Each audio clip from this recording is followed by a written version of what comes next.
Olá, meus queridos alunos, aqui é o Wesley, professor de História. Nós vamos falar sobre as crises no sistema colonial. Esta é uma aula para o primeiro ano do ensino médio. Preste bastante atenção, nós vamos dar dicas importantes para que você realize bem as atividades desta semana.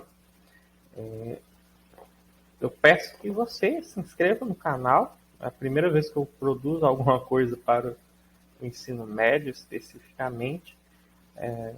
Inscreva-se no canal, curta, compartilhe, comente os nossos materiais. Isso nos ajuda bastante a alcançar mais pessoas, a dar mais relevância ao nosso conteúdo. Dê a sua opinião a respeito do assunto. A respeito das crises coloniais, nós aprendemos aí durante a nossa vida escolar, na matéria de história, que um determinado momento da história, que nós chamamos de Idade Moderna, ocorreu que grandes potências europeias da época, potências econômicas, começaram a explorar territórios e vastos territórios. Né? Se nós considerarmos aí uma dessas grandes potências é a Espanha e outra é Portugal, vastos territórios foram explorados por estas grandes potências.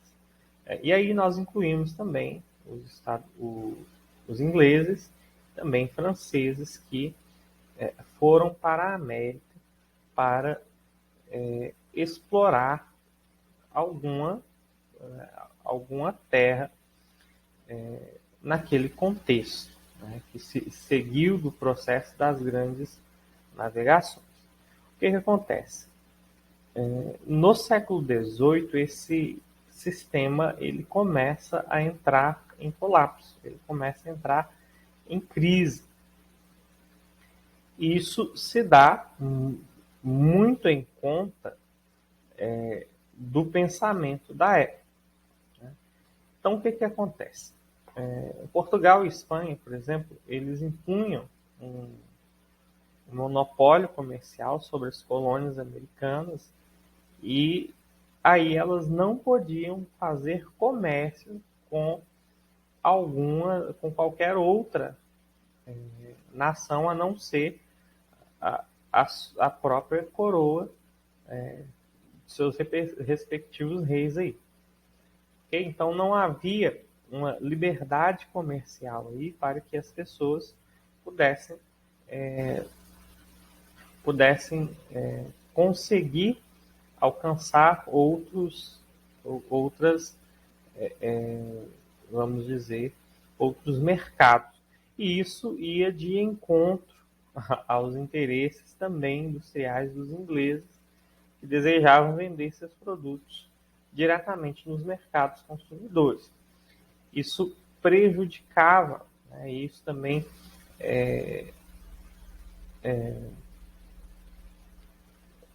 fazia, de algum modo, com que as elites desses locais, essas elites locais, se revoltassem também contra a própria coroa. Então, no século XVIII, nós vamos ver surgir pensamentos que vão contrariar esse panorama, essa questão colonial. E aí nós vamos ter o iluminismo. Iluminismo é uma palavra que vem de esclarecer. O Pet coloca aí como um movimento intelectual, só que conceitualmente é difícil colocar o iluminismo como movimento intelectual, mas nós podemos colocar aí como a filosofia corrente na época do século XVIII. Ocorreu aí principalmente na França, no centro, em que se contestava a sociedade da época. Então, o iluminismo ele vem trazer a luz da razão contra essa sociedade que era dita sociedade do antigo regime. Então, esse antigo regime ele estava entrando em crise naquele momento. E o que seria, quais seriam as características do antigo regime? Primeiro, a monarquia absolutista, né? Os reis tinham poder absoluto, quase que total, né? Nós temos aí uma figura central do rei, uma figura centralizada, um Estado centralizado. A questão do mercantilismo, que era um conjunto aí de práticas econômicas que foram adotadas aí durante todo o período da Idade Moderna por várias nações. E aí haviam aí diferentes formas de mercantilismo. Primeiro, pelo colonialismo, a formação aí de vastos impérios, pela colonização, o metalismo, que era a exploração de metais preciosos, também a questão da balança comercial favorável, em que você buscava exportar mais do que importar, a questão do protecionismo e do controle de preços também fazia parte dessas políticas mercantilistas. A sociedade, por sua vez, é uma sociedade estamental. E, principalmente na França, nós temos uma divisão ternária, aí, mais uma vez, muito próxima da Idade Média, que é a divisão em primeiro, segundo e terceiro estado. Então, lá no primeiro estado estavam os membros do clero, ou seja, os membros da Igreja Católica. No segundo estado estava a nobreza, ou seja, aquelas pessoas privilegiadas de algum modo e próximas ao rei, grandes funcionários aí, públicos e tudo, eles nós vamos verificar tudo isso aí. O terceiro estado, por sua vez, era o resto da sociedade, incluindo aí burgueses, artesãos, agricultores, e era justamente esse terceiro estado que era aquele pessoal que pagava imposto.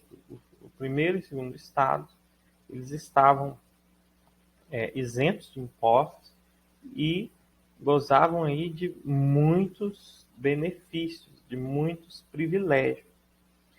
Então, essa sociedade, com essas características, vai começar a ser criticada pelos pensadores iluministas. Okay?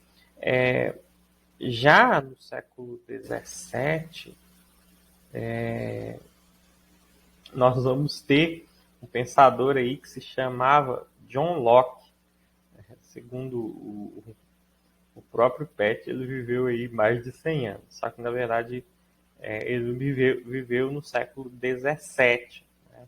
Então, ele certamente morreu em 1694. Ele era um dos grandes críticos do absolutismo e defendia a questão da liberdade individual, da tolerância religiosa e da propriedade privada. É importante essa questão da propriedade privada no pensamento de Locke, porque isso é um pensamento que se liga à classe social da burguesia, ok? Aos pensamentos da burguesia. Então, John Locke ele era contrário às práticas absolutistas, às práticas coloniais, e a favor aí da liberdade individual, da liberdade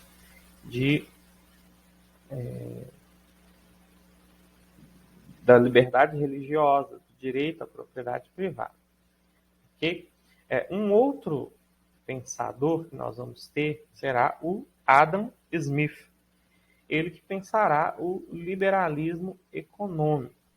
Antes do Adam Smith, nós tivemos aí os filósofos fisiocratas, que pensavam que a geração de riqueza estava ligada à questão da terra, à questão da agricultura. Porém, o Adam Smith ele vai estender esse leque da questão. Ele pensou aí, ele é o pai do liberalismo econômico, defendia ideias radicalmente opostas ao mercantilismo, como, por exemplo, que o Estado não deveria intervir na economia. Então, a não intervenção do Estado na economia era o que defendia o Adam Smith. Quem produz deveria ter a liberdade para definir o que produzir e o preço que vender, o preço a vender. Do mesmo modo, os comerciantes deveriam ter a liberdade para negociar o que a que preço vender. Ok? Um outro aspecto bastante importante é o liberalismo político. O liberalismo político, também apoiado por John Locke, aí, também pensado por John Locke, ele traz aí algumas ideias que, inclusive, estão ainda muito presentes no nosso dia a dia. Então, para os pensadores iluministas, o Estado deve ter os seus poderes e funções definidos e limitados por leis, normas gerais e a lei suprema de um país, que era a Constituição. Além disso, o Estado deve respeitar direitos fundamentais e irrevogáveis do homem, como a vida, a liberdade e a propriedade. Okay? Essas ideias foram defendidas pelo filósofo John Locke e pelos filósofos iluministas franceses, como Montesquieu, Rousseau e Voltaire. Então, nós temos essa situação bastante importante dos pensadores iluministas, desse pensamento liberal que começa a incomodar. E esse pensamento terá grande influência sobre todo o mundo durante o século XVIII e depois durante o século XIX. Será o iluminismo a base ideológica para acontecimentos como a Revolução Francesa, a Revolução Americana, as independências na América Latina, vários movimentos sociais que foram inclusive reprimidos aí pela coroa portuguesa dentro do Brasil, terão como base ideológica a questão do iluminismo. Então, o iluminismo ele tem grande importância nesse sentido. Já há aulas no canal aqui a respeito do iluminismo. Se você quiser procurar, eu vou deixar aí no card para vocês, só você procurar aí. Bons estudos, boa semana, Deus abençoe você, até a próxima.